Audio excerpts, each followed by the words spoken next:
Cowboys losing, it's fun because the Cowboys fans, I think, are just, it's like a yearly thing where they just believe. Like Charger fans are quite different. We never think we're any good. We think like we're really talented, but we never think we're going to win. It's a lot, it's a lot like, I'll just be honest, like Oklahoma State with football. Like, so used to being bad for so many years that when you're good, like I don't find Oklahoma State fans to be particularly arrogant because there hasn't been enough success to be arrogant. Cowboys fans seem to be sort of arrogant, yet they haven't been any good in so long. How would you contextualize it, Beyer? Like what in terms of the Cowboys thing? And again, this with me knowing full well that you're like, I'm cheering for storylines. Cowboys, Eagles would have been a better storyline. Why do you think there's such venom towards the Cowboys? Jerry Jones. I think that Jerry Jones is still a that sort of villain. And I hate to say that guy's my age, but gosh, like that stretch of the 3 Super Bowls was, I think, in the prime where guys in their mid-40s were in their teens and they were just loving football. That's where you're the teenager. And so the Cowboys were the team to hate at that point. And Jerry Jones was a big face of that. And I think that continues to this day. I don't know if it's different for different generations. That's what I feel is the reason for my generation. And because Jerry Jones is still there, and for the Cowboys' success, even though it was, going on 30 years ago, that still resonates. I think there's a lot to what you're saying. I think there's a lot of the reason that there's so many Cowboy fans is during our childhood, they were the best. I also think that Jerry Jones rightfully gets the criticism for breaking up that team because he ran Jimmy Johnson was so done with him, right? Like that's fair. But in many ways, as an owner, like he's a front-facing owner, that's somebody you should like, right? Like you should like a guy who at least answers questions instead of one of these shadow owners that you never see them. Here's Jerry Jones after the game. This is very sickening to not win tonight. We're sick. We're sick. What did you think? Sick. Here's Dak Prescott on his performance. It's just 2 throws that I can't have. You can't have in the playoffs. You can't have when you're trying to beat a team like that. You can't have on the road. And, no excuses for that. Those 2 are 100% on me. All I can think about is right now in this game and how disappointed it is, how disappointed I am in my play, how disappointed I am for the guys in the locker room who played their asses off, and we weren't able to get it done. Couldn't have a better answer from a quarterback, which is the issue with Dak. Is he's great in everything, but he's just not that. I've just never found him to be that good a quarterback. And for his entire career, I have said this.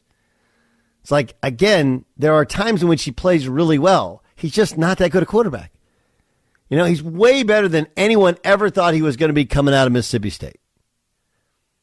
But you go back to his rookie year when they won 13 games, I was the guy saying, like, hey, why don't you put Romo back in there? He gives him a better chance to get to and win a Super Bowl. Romo just had one of that it factor. Just found a way to make plays. And he did it usually with a poor defense, sometimes with a shoddy offensive line.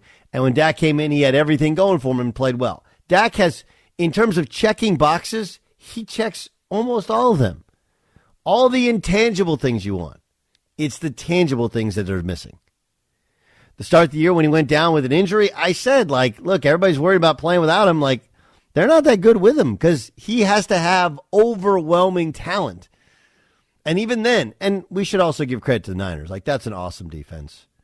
We've told you before, I mean, between Fred Warner and Nick Bosa, like, you look on that defense and the offense, that's a special group in terms of the overall talent. I think Brock Purdy's good, but let's be honest, Brock Purdy he's the Dak Prescott rookie year, where just get the ball to right places. And maybe he's better at throwing the football than Dak was, but they're just such a talented crew, and they play to his strengths, and they're really, really well coached, and they run the football well, especially in the second half. But Dak's right. What's interesting about Dak's commentary about himself things you can't do. I've said that a million times, and how people will hear it is, oh, you're just too negative about, like, that's how sports people talk. You can't, that doesn't matter. There's no excuses about interceptions. You threw two interceptions on bad throws. That's on you. If you just don't turn the football over, you give yourself a much greater chance to win the game.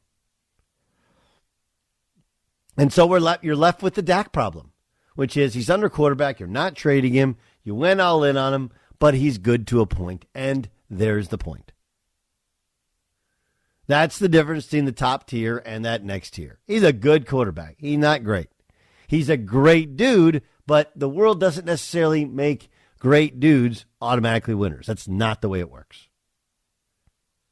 Yes, Ramos. So, yes, he is not a great quarterback. He's a good quarterback. But good quarterbacks can win the Super Bowl, but they need more talent around them. Look, they lost Tony Pollard. That didn't help. Their kicker was basically non-existent until he kicks the one field goal.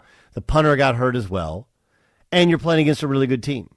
But, like, you can't get the ball with 2 and change to go, full bloated timeouts, and go 3 and out. Can't do it. Can't possibly do it. Why they're throwing deep on second down, I don't know. You have to get that first down. You got to get the thing moving.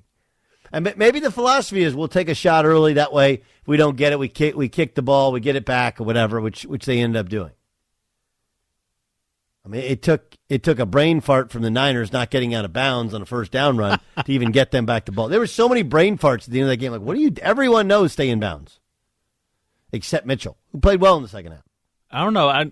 I think that Brandon Staley, when he saw that play, called Tom Telesco. Was like, we need to have this guy on our team, a guy that stops the clock instead of keeps the clock going. That was bad. I mean, look, Dalton, they get the ball back. How about Dalton Schultz, nonchalant to get out of bounds, so he gets hit. Progress is nullified. They run the clock. Then the very next pass, like, he doesn't get his right foot down, kind of just steps out of bounds, like, oops, my bad. Like, 2 on Dalton Schultz, like, again, doesn't mean that they would have completed a Hail Mary, but you have no chance before that last play.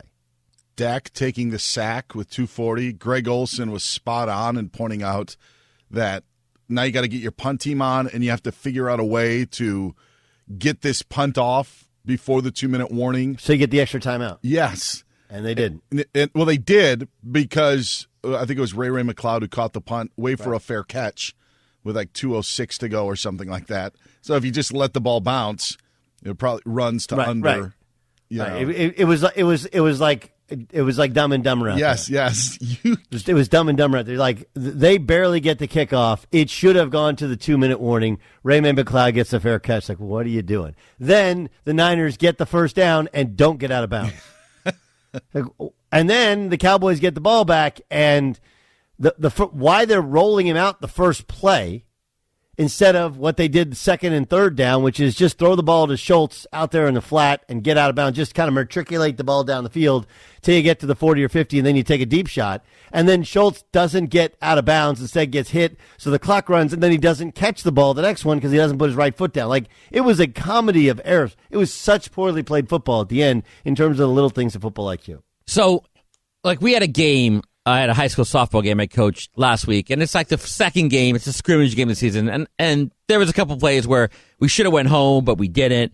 And I chalk it up to the fact, maybe you do too, Doug, which is, we had a couple practices so far. We're not really, the season's just beginning. But now you're talking about a team that's played an entire season, or 2 teams. We're in the playoffs. How are plays like that? Those are like plays you make like in the first, like in preseason games, or first week of the season. Oh, he didn't get out of bounds. No biggie. It's just the second game of the year. But now it's like the 18th or 19th game of the season, and both you, Dan, and Jason have given us like 7 plays that occurred that should be not happening, correct? Yeah. What does that say? I mean, is that bad coaching? Is that just like a lot of pressure that the guy is just like, I think there's a lot of little things missing in like, if you're the coaching and allowing it, the best coach at that stuff I've seen. Do you guys remember when the Titans beat the Patriots? It was Brady's last game as a Patriot. If you remember in that game, like, Vrabel did everything in his power to give as little time to Tom Brady to be on the football field in that game. There was like all kinds of little things that they know, like all different sorts of rules that they know. I think it's coaching. I just do.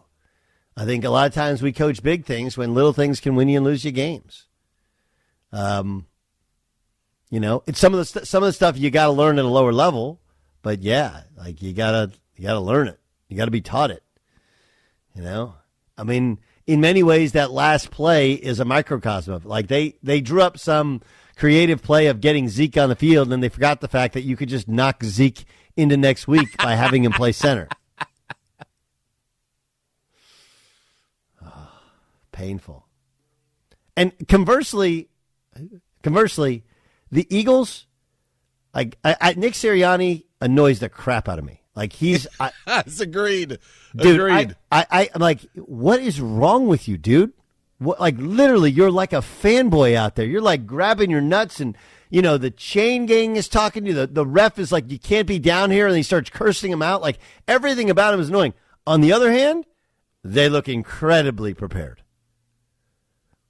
Like the dismemberment of the Giants, they didn't chop them up. They just cut them into a million pieces. Like that had to be so painful for the Giants.